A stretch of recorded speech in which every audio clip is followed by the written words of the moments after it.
Today's episode of the Som TV podcast is brought to you by our 2024 Napa Valley Vintage Update.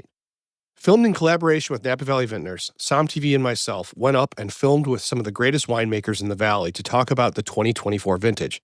We went to Mondavi Vineyards, Cakebread Cellars, Quintessa, and Grape Experience to find out what the upcoming vintage is tasting like, how it's shaping up to be, and what were the challenges and what are the pluses. If you're a collector or you're a wine drinker, this is your inside baseball on the 2024 vintage. That is streaming now for free for anybody right now on Som TV. I'm going to put the link for that in the show notes so you can watch it for free no matter if you're a subscriber or not, though I think you should be a subscriber. Go to somtv.com to find that or check the link in the show notes and you can watch it for free. Hello, everybody, and welcome back to the Som TV podcast. I'm your host, Jason Wise.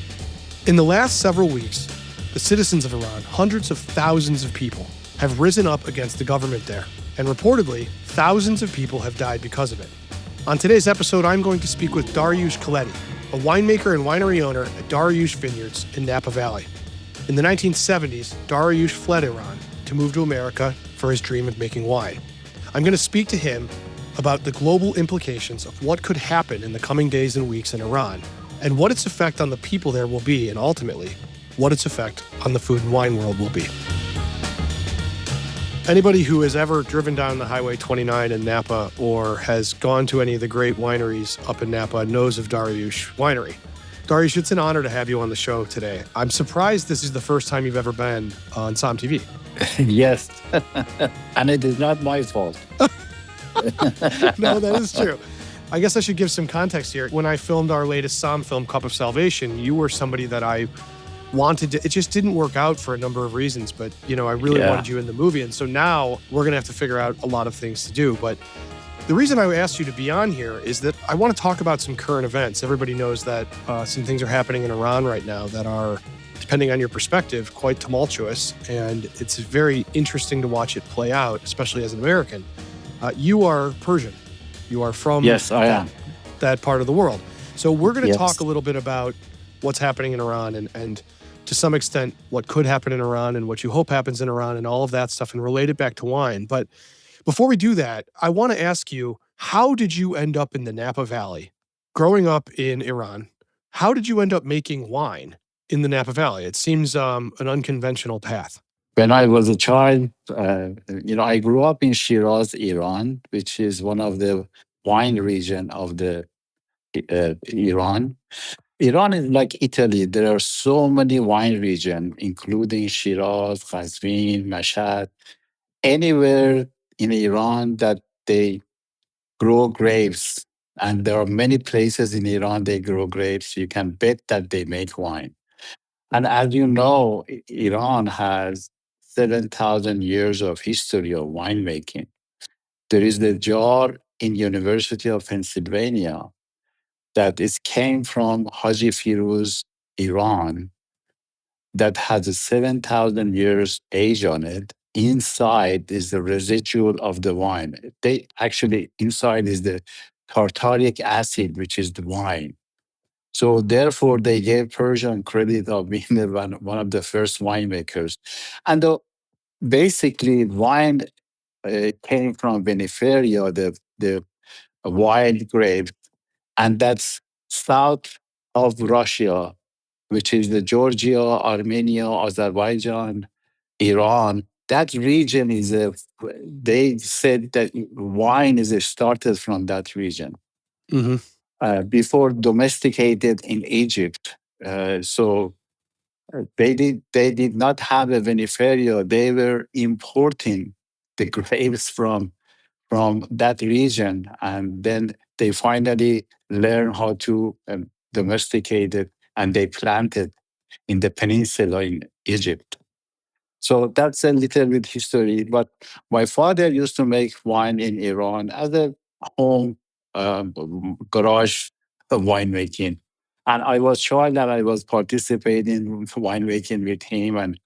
And in Iran, and that before revolution of 1979, the wine the consumption does not need age, unlike alcohol that you have to be 18 and over. But but the wine you could have it. So therefore, many times at our dinner table, my dad poured wine on my glass of water. So wine making, it was, and the wine, it was in my blood from the childhood.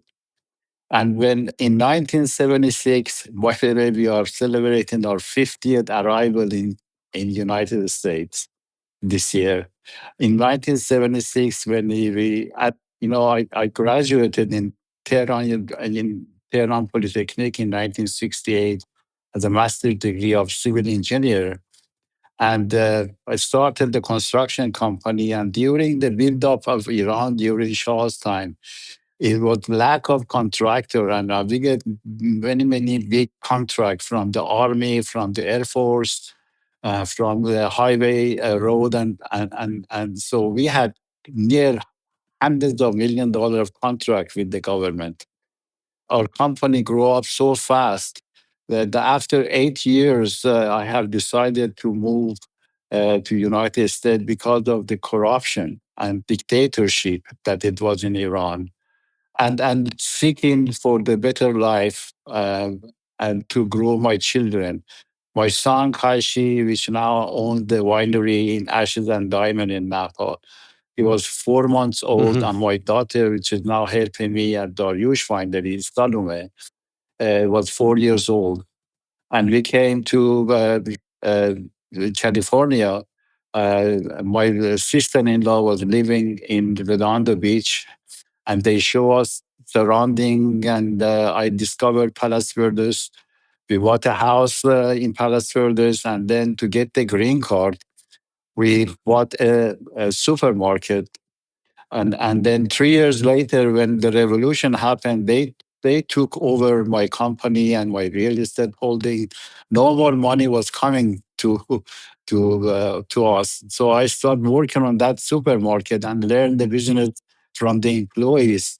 20 years later, we had 41 locations from San Diego to Oxnard, and we were the largest family-owned grocery chain in California. This is what happens when an engineer Yeah. becomes the head becomes the head of a grocery store that you're forced. Yeah. I want to take one step back.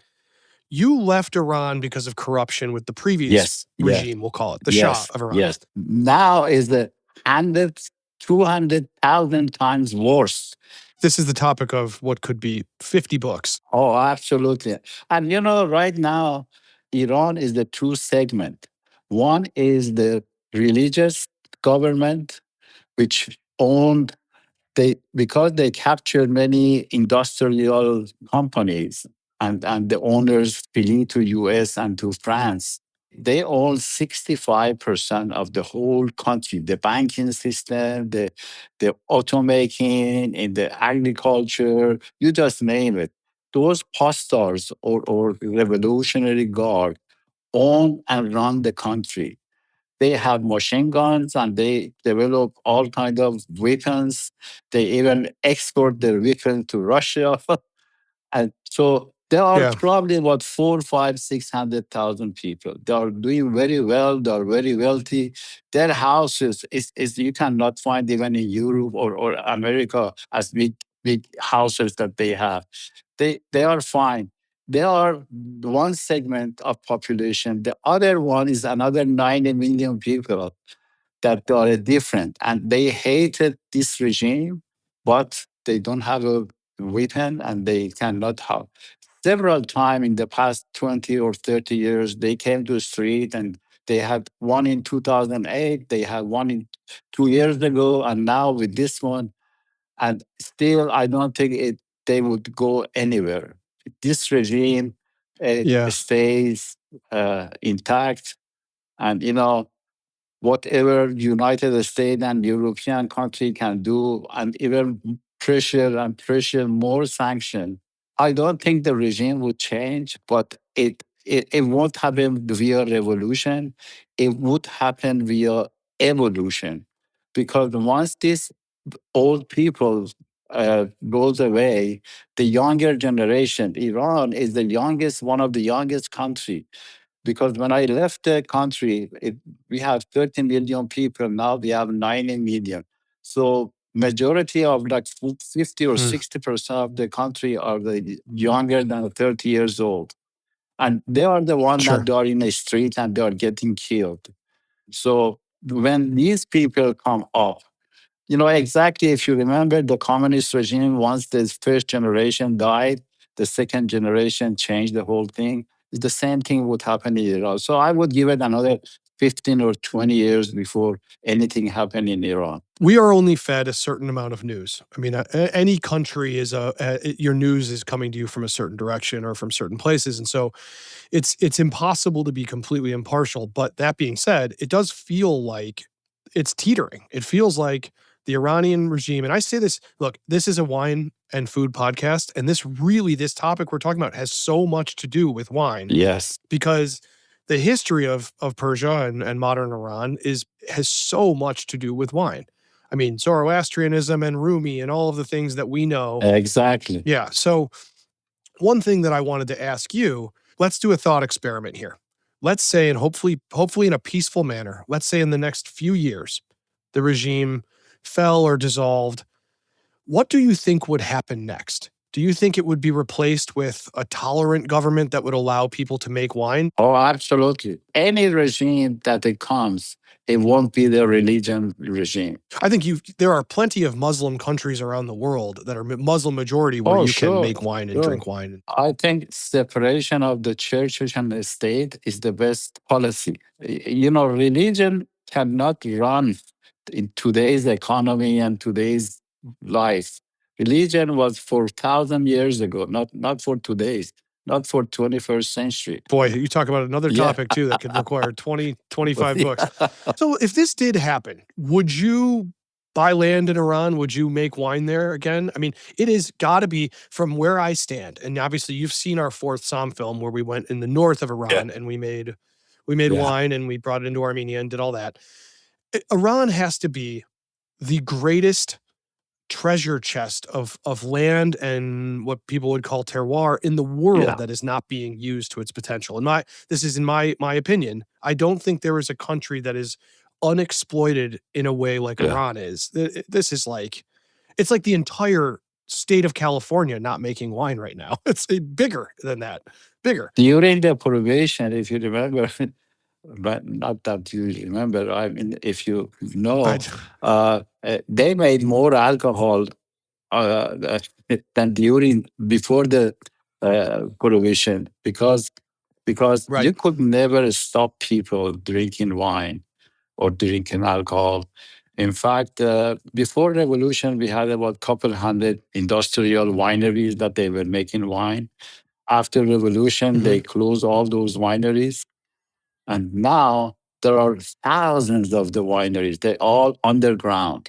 There is all kind of wine Mhm. you can find now in Iran. They are making it. In fact, there is at least once a month or so, I get an email from Iran, somebody that they're asking me a technical question about winemaking, and they're making wine.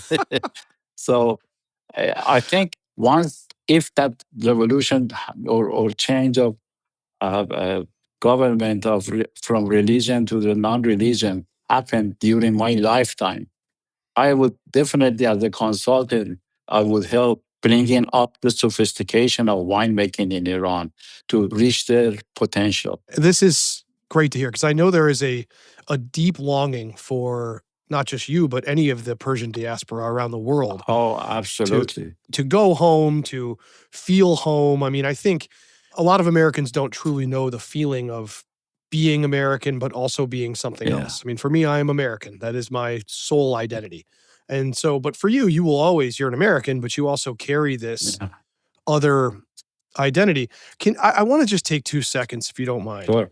Can you describe to people who have never been to Iran, who might have the wrong picture of what Iran is really like? And I'm not talking about the government, I'm talking about its infrastructure. What is Iran really like?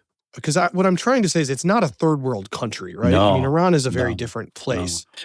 So, what is Iran like to someone who would not understand and has only seen it in movies or something like that? So it's amazing when I tell some of my American friends in a ski resort when I'm skiing, Then he said, "Where did you learn to ski?" I said, in Iran."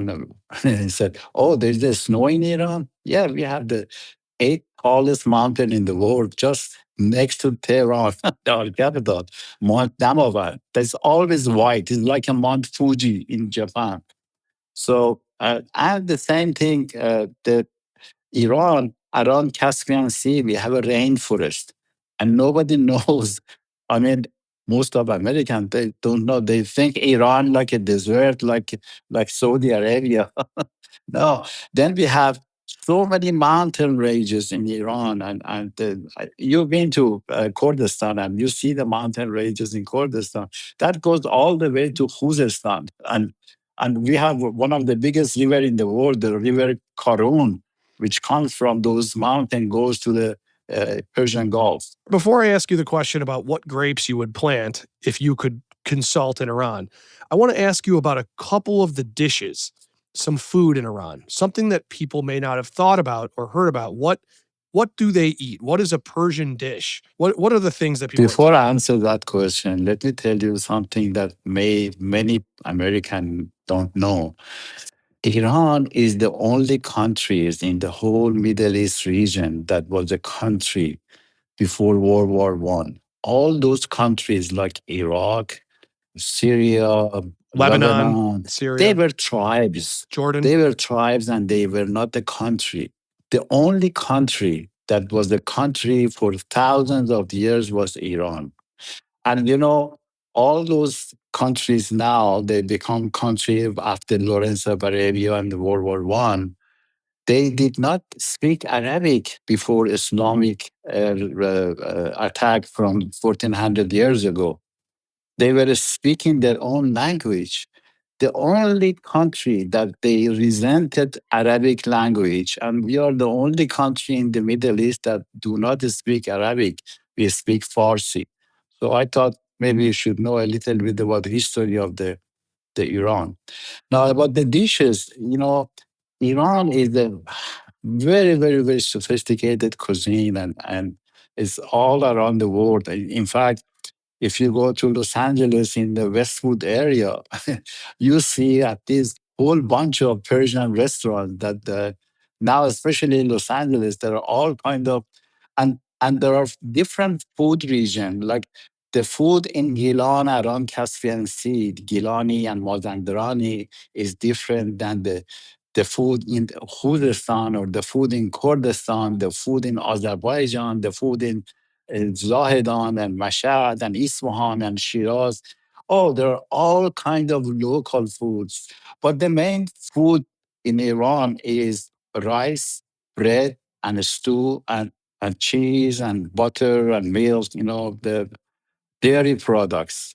So that's the main food. But then the stews are so many different stews. We have Qorme sabzi, we have qaymeh, we have fesenjoon, we have, hey, my mouth gets you water because you are an unknown time and I'm hungry. I've gotten to know Mo Mumtazi up at Oh, yeah, Maysara yeah. Vineyard and his family Yeah. quite well. And his wife, is Flora, very is a good. tremendous Yes, cook. indeed. The best food you cannot find in the restaurants in LA. The best food you can find in the kitchen of the Persian wife. This I believe. I will say too, I'm a big fan of pickled anything. yeah. Stuff that is Yeah. pickled is, and Iran does pickled stuff in a way that I have never had. I will say Iran and Armenia are the two Yes. countries that I really think people need to understand how good the pickled stuff. Yeah.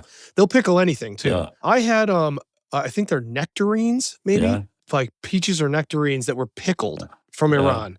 And they are stunning. I just couldn't even believe I never had anything like it. It was just the weirdest mix of flavors, and they were salty and sweet and vinegary and just incredible and very spicy as well. This is another thing. Countries that are not afraid to have heat, spice in the meal is another thing that I appreciate very much. So Iran does have some spice, which is a good thing to have. So let me ask you, if you were a consultant and you did have land and you were going back to Iran, whichever region you want to pick, Shiraz, where you're from, would you plant native varietals because there are so many that exist there, or would you plant Would you plant any European varietals? Would you plant Cab Franc or something No, like that? the first I wanted to reintroduce myself to all the region because I wasn't really sophisticated study during my childhood to the different grapes. But each region that I mentioned, they have their own local grapes.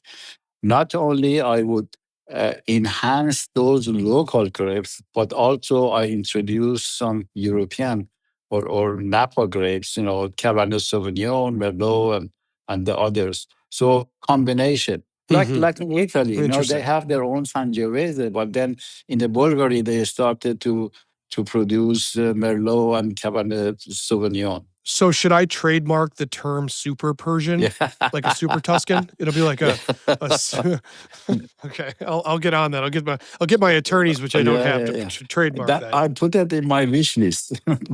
Yeah, the super Yeah, Persian yeah. wine. Okay, I like that. What are some of the grape varietals that you're aware of in Iran that are the most interesting to you that you've The had or one, that you know the of? one that we were in the Shiraz called Khollar. In fact, our vineyard, we own about 165 acres of the vineyard, 6 different places of different appellation of Napa. I have just to dedicate to my father and to my birthplace of Shiraz. We planted Shiraz for 3 acres and we call it Khollar. Khollar was the region of the Shiraz which was the best grapes. And the wine of Khollar was very famous in Iran.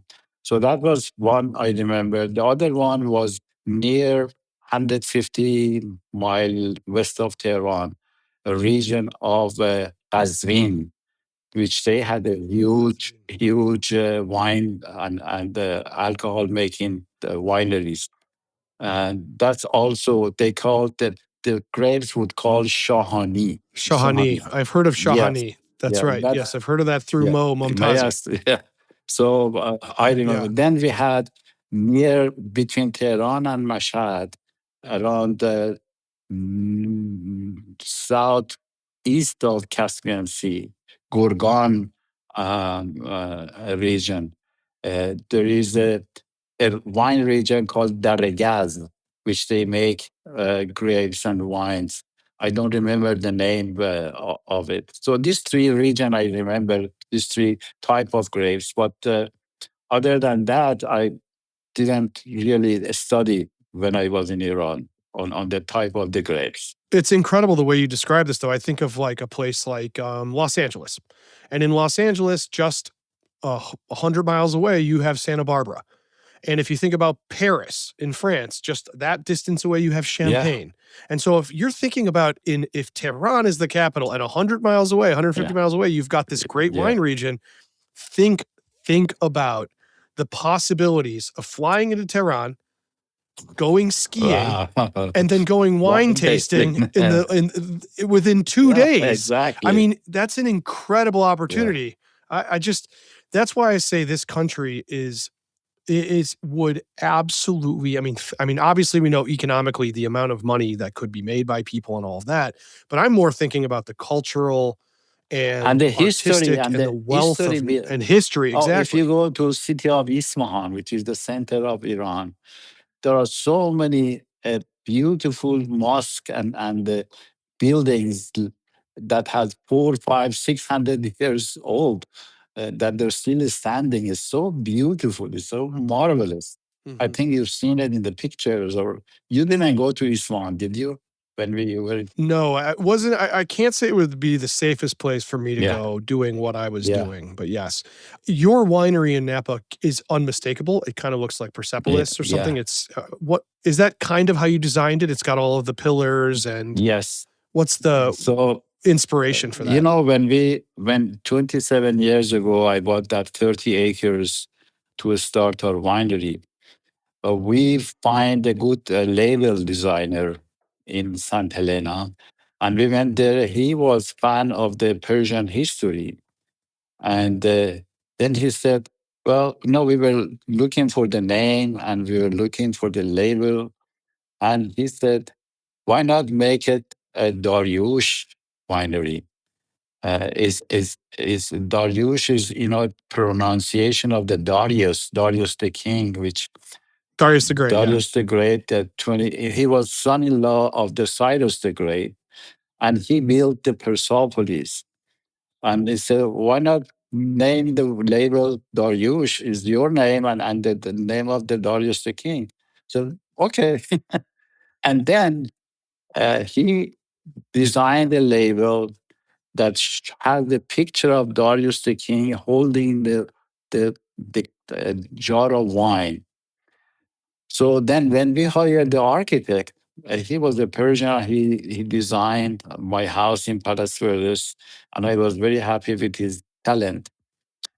When we start putting the first draw on the drawing board for the building of the winery, and he said, you have Darius wine and you have the picture of Darius the king on the label. Why not build the Darius palace as well? I said, okay. So Okay. Yeah, why why not? not? And then it started, and growing the project. It took 5 years to finish that project. In fact, I wanted to be original. So we find this mine near Persepolis in Shiraz that we brought the stone from that mine. And right middle of the transportation, we find out there is an embargo and we cannot deliver those stones. So we deliver them to Turkey, and they cut it in a slab, and we imported as a Turkish stone.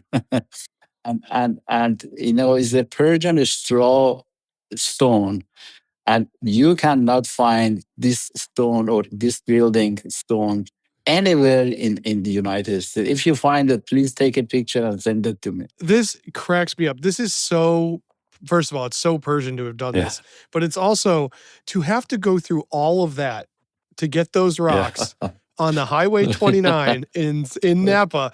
Most people, they go there and your winery is beautiful, but it is definitely a very unique winery. But now people listening are like, oh, it actually is like visiting Persia because the stones are actually from there. I mean, you are a crazy person, Dariush. I love it. According to those limousine drivers, they said it's the most picture taking place in the whole Napa.